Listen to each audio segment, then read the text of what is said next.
Hello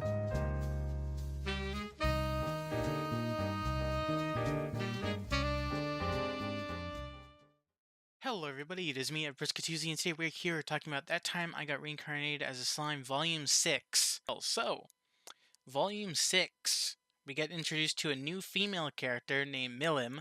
Hope I'm saying that right. Milim or Milim. And she's a part of this Demon Lord organization, because I was wondering about this. Like, there's like a demon, because there was a Demon Lord in the last episode, which I think was a dude, which might be the dude that was introduced this chapter when there was like a meeting of like 4 or 5 other Demon Lords. Because one of them the guys that was in Volume 5. I might need to go back because I think his face might have been blacked out. Or maybe it could. I've been trying to memorize the names of this series so that way that when I talk about it, I know who I'm talking about. So, Milim seems like a pretty cool character. Like, I think I was talking to people in my anime reviews of Slime, and someone said that possibly Volume 5 is going to be at episode 11 or 12. So we're going to get introduced to the new character that I just got introduced to in the manga volume, and she's a pretty cool character. It's like your like innocent character that like can like change her personality to be like a little bit more like violent sometimes. I get that type of vibe where like she has like a plan, but at the same time she's like a goofball.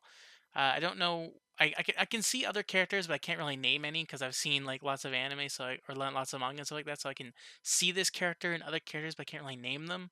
But she seems pretty cool, and I like her meeting with Ramiro. This happens towards the ending of the volume, and I really like the meeting. How like the voice in Ramiro's head is like saying like you can't fight this guy. So then he tries to like defuse the situation, but then Shion, the purple hair like secretary lady, like goes in and then attacks her, and then Soe shows up, and then Gabimaru shows up, and then for some reason Shuna is just a maid back at the base.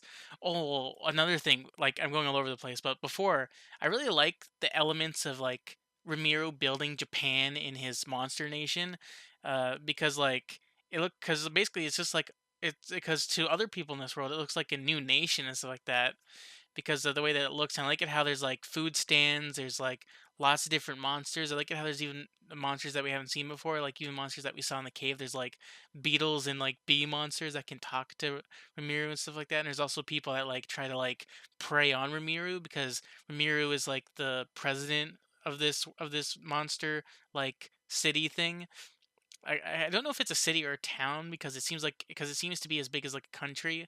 I don't know how big forests are in real life or like how big it is in this manga, but like lots of other monsters that think that Rimuru is just like a dumb slime try to attack him, but then get royally beaten up by Shion or Soe, so then they can barely do anything and they end up getting kicked out of the city. Or I think that they said in this book that because Ramiro was like a nice dude, he lets them off on like a smack on the shoulder every single time that they attack him, which is a nice thing to do. But a lot of his like members, it's pretty funny how the only the I'm trying to remember their name. They're called Kiris.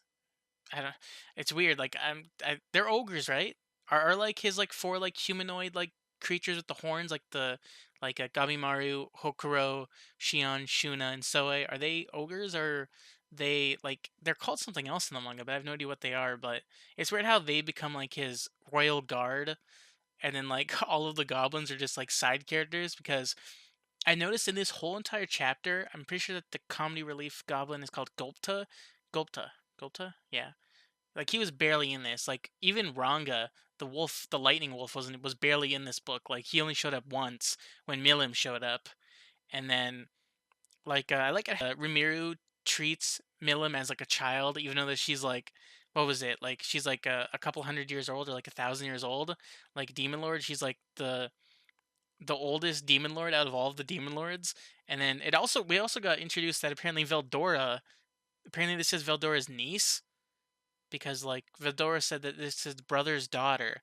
It's weird how like I guess Veldora's brother was able to turn into a human form, and then or maybe it was just a dragon and a human, or maybe just a dragon and another demon lord had a kid, and then it was Milim because apparently Milim is half dragon. And apparently, even Milim asked Ramiro if he wanted to be a demon lord, but then Ramiro turned it down because he's okay with just being the president of a monster nation, which he has no control over because what's the forest lady's called? In my last review, I was trying to remember her name, but I remember it now because I memorized the name. So it's Tillier. Tillier is like the goddess of the forest, and she doesn't want to be the goddess of the forest, and she puts the job onto Ramiru, which is pretty funny in those moments. But other than that, I like it how like Ramiru like becomes best friends with Milim, which is pretty funny to be honest, because it's like it's gonna be an odd duo when I read chapter volume 7, because I want to see how that turns out. Same thing with all the other demon lords, because all the other demon lords want to like investigate Ramiro's federation. Yeah, they're all trying to investigate him, and I'm wondering how that's going to play out. Because right now, I think that Milim might trust that Ramiro is best friends with her, even though that Ramiro is like isn't really doesn't really have control of the situation. And then I guess how at the beginning of the book we got introduced to the king again. We haven't seen the king since I think volume 1, or maybe he was in volume 2. I don't really remember him, but he was like the apparently he's the king of the dwarven kingdom, and his name is I already forgot it. Isn't it like Gazelle? Yeah, King Gazelle. Just remembered it. He had like all these Pegasus horses coming with him to go to Ramir's forest, because I was wondering when other nations were gonna like figure out we're gonna see like Ramiro's giant town, because at the ending of volume 5, you saw like the big wide open picture at the last panel where you just saw his whole city, and it's growing even bigger now because like I think that there's even bathhouses and there's toilets, so he's doing like a lot of plumbing and stuff like that. So then Gazelle's trying to like team up with Ramiro, and then they end up having a fight, which which was pretty funny because like the voice in his head again said that this guy would be too much for him, or said that there's only like the only way, apparently even Veldora and Infront like inside his body said that the only way to beat Gazelle is using magic, but then Gazelle only wants to have like a one-on-one sword fight. So then Ramiro goes in with his sword, and then they both fight, and then like Ramiro ends up winning by just luck because he ended up being a very good dodger. So then Gazelle ended up admitting defeat, but then asked Ramiro to like join his kingdom like as like partners. So then he does, and he ends up naming his city like the Tempest Foundation, or the Rimuru Tempest Federation, and then he ends up naming like his town in like Japanese like districts. Like it's like I think it was like the Rimuru like town Tempest district.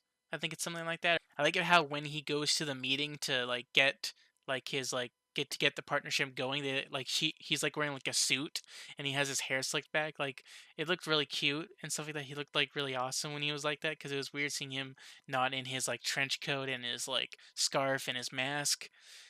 It's weird how he always keeps that mask with him. I wonder if he's gonna keep that with him forever. I guess he did have like only one true friend from his world, which was Shizuna.